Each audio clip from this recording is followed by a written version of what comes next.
Hello, and welcome to this monthly movie roundup. I'm Ada, and these are the new releases I'll be discussing for the month of March 2024. The purpose of these videos is to provide recommendations, so I won't be getting too deep into plot details beyond what could be inferred from the trailer and the description, and I'll be using a 3-tiered rating system for each film to let you know if I think it's worth your time. Yes, no, or the ever helpful maybe. Let's get into it.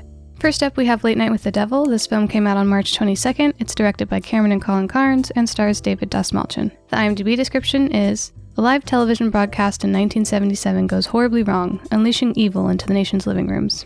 From the get-go, this movie is presented as a mix of broadcast footage and behind-the-scenes found footage from one evening of a 70s talk show program. The film does a decent job of making that believable when it comes to the costumes, the set, the little transitions in between commercial breaks, and the camera work for the live show portions, but it does sacrifice realism for the sake of conflict and plot development when it comes to the behind-the-scenes found footage portions. In those sections, there are often multiple angles of a single scene and close-ups and perfectly clear audio of what are obviously private conversations, so that does pull you out of the effect a bit. This film doesn't have the same fidelity to the found footage approach as like the Blair Witch Project or something, but that's a bit nitpicky and not my main gripe with this movie by any means. The real problem is that it's presented as a TV special on what happened this one evening, and instead of just a "what you're about to see is the story of one television broadcast gone terribly wrong" kind of an intro, you get a 3 or 4 minute information dump through which, if you're paying attention at all, you can pretty much infer everything that's going to happen, the reasons why, the motivations of our main character, etc. That pretty much immediately extinguished any hopes I had that there might be some sort of twist or unexpected depth or something like that.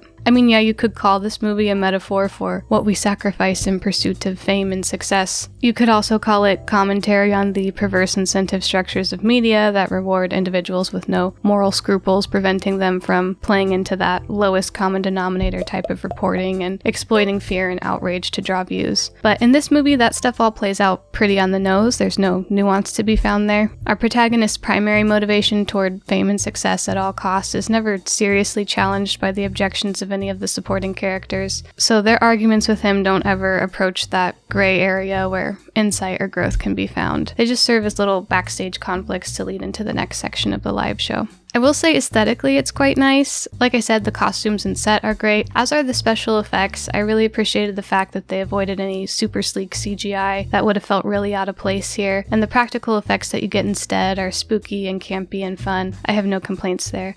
I also have no complaints with the acting or casting. Everyone's pulling their weight. I thought the actress who played Lily, the possessed girl, Ingrid Torelli, was very successfully creepy, a bit over the top, but that didn't seem out of place in the context of this film.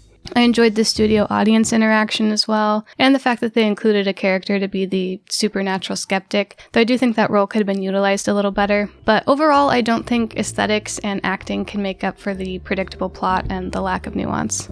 I will say my opinion is probably a bit tainted by the fact that I made the mistake of having hopes going into this movie. It is set in 1977, 3 years after the release of Michelle Remembers, one of the seminal texts of the Satanic Panic. There are obvious parallels between Lily's supposed backstory and Michelle's supposed recovered memories, and the movie even uses a similar font in its title as the book does, so I did kind of hope that since this movie was made in an era where we now have the hindsight, at least with this specific moral panic, to recognize the mistakes of the media in lending credibility to false sensational stories that play into the insecurities of the American public and ultimately destroy lives, that this film might try to get a little deeper into the ethical quandaries that are unique to that middle ground that talk shows inhabit between informational reporting and scripted entertainment. But like I mentioned, everything is painted in such broad strokes, you don't really get any depth there. And then since you know everything that's going to happen from the outset, it's not really that enjoyable as just a chills and thrills horror movie either. So unfortunately, even though I was looking forward to this one, I cannot recommend it. It's a no for me. Next up, we have Problemista.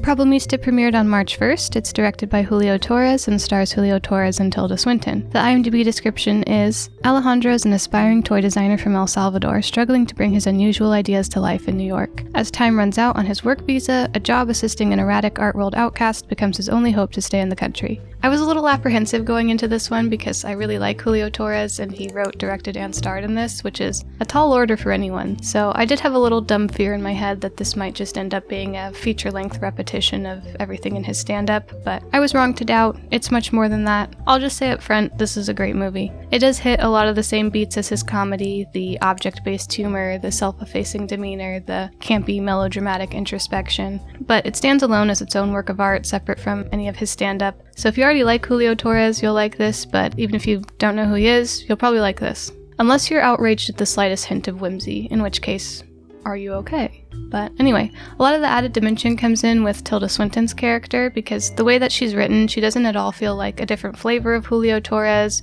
or like just a foil for our protagonist Alejandro. She's a complete whole human being unto herself, down to the smallest detail, like the paraphernalia she carries around with her, the way she wears her clothes, her frustrations with technology, etc. She feels very real, like, I know this woman. And to have that character interacting with our protagonist, who's also a fully fleshed out character, you get to see the deeper levels of conversation and how what is said verbally is often not literal, it's a reaction from emotion or a negotiation toward a desired outcome. To get back to the whimsy for a second, I know it can sometimes be a little grating in a world that's fairly dystopian to see depictions of real-life places or scenarios or objects through a playful or fantastical lens, especially if that leads to resolution of conflict that feels somewhat unearned. And then on the other hand, I find it equally annoying when whimsy is deployed only as a punching bag for cynical protagonists to show that they know better than to have hopes and dreams. But this film doesn't commit either of those sins when it comes to the whimsical stuff. The whimsy is not belittled, but it is tempered with often pretty bleak realism.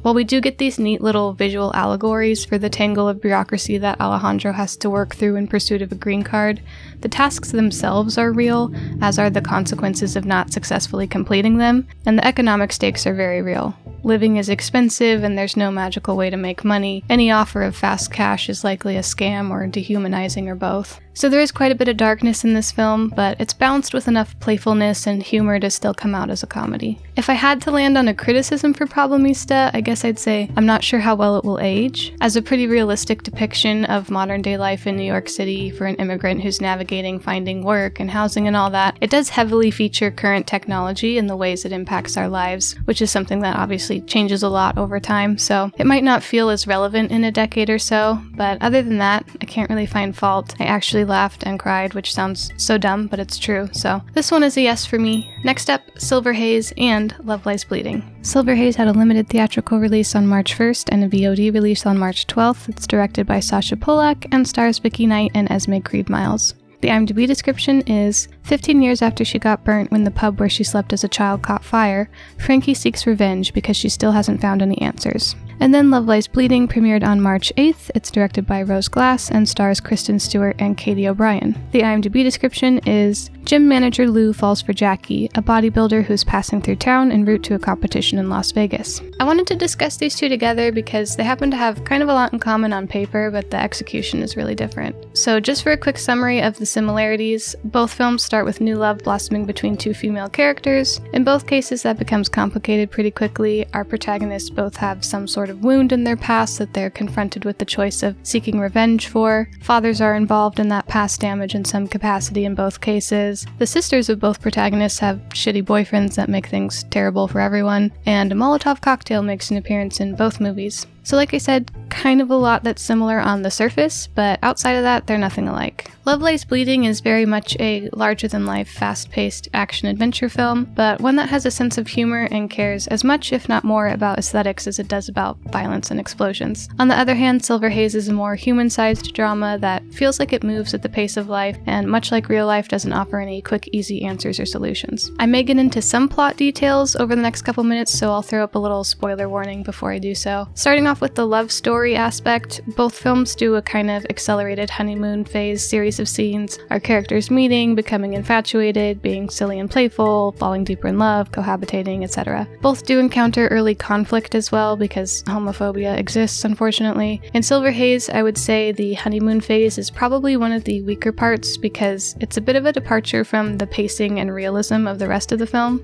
With Silver Haze, you're mostly seeing things through the main character, Frankie's perspective, so you don't usually have an omniscient view of what's going on with the other characters when they're not around her, or what their motivations are. There's also no clean linear cause and effect from one scene to the next. It's more like a string of memorable moments from a particularly pivotal year in one person's life. That might be frustrating to some, but I appreciated that approach. It feels true to life in its limited perspective, but also in that a narrative is something that's created only in hindsight. Memories on their own don't usually tell a coherent story. The story is something we create after the fact to fill in the blanks and communicate who we are and what we've been through to other people. And for the most part, this movie, like real life, does leave those blanks here and there for you to fill in on your own. But like I said, the initial love story between Frankie and Florence does feel a little bit more constructed and linear.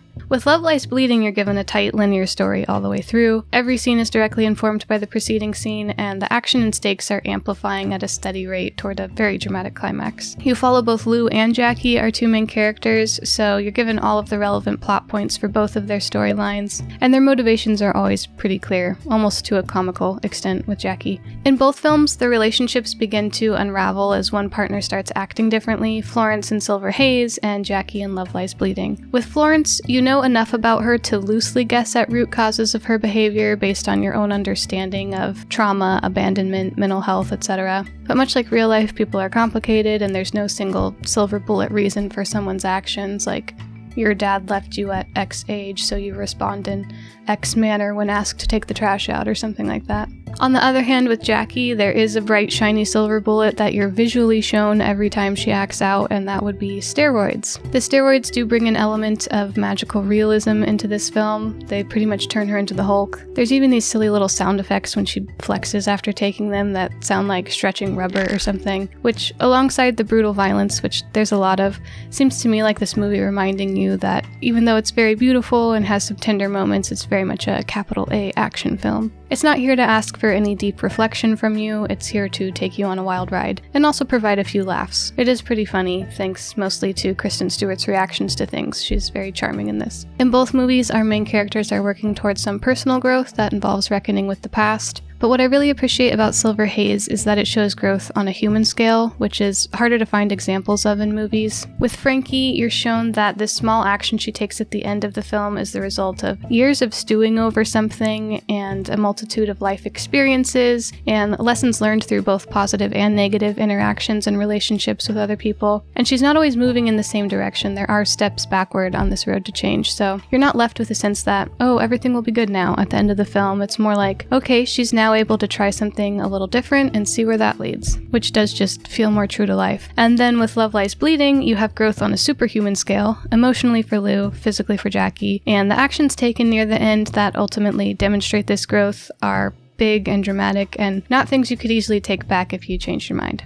Ultimately, I enjoyed both of these, but I think they are for different audiences and different moods. If you're someone who finds yourself often saying that a movie was too slow, then Silver Haze is probably not for you. It also does deal with heavy subject matter, death, self-harm, violence against queer people, etc., so that might take it out of the running for you as well, which is fair. On the other hand, if you don't like when things are neatly tied up and you feel like you get more out of a movie when you have something to sit and think about afterward, then maybe Love Lies Bleeding is not so much for you. Also, if you can't handle blood and guts, because there's a fair amount of that. I'm more in the latter camp, so I did feel like I got more out of Silver Haze, and I'm a yes on that one. But I did also enjoy Love Lies Bleeding, even though I probably wouldn't reach for it again anytime soon, so I'm a maybe on that one. And I will say, if you are in the market for a good action film, it is a solid choice. But anyway, that's it for this month's video. Apologies for the late release. I was visiting family over Easter, so things got pushed back a bit. If you have any movie recommendations for this month, please leave them in the comments. And as always, thank you for watching, and I hope you have a great week. Bye!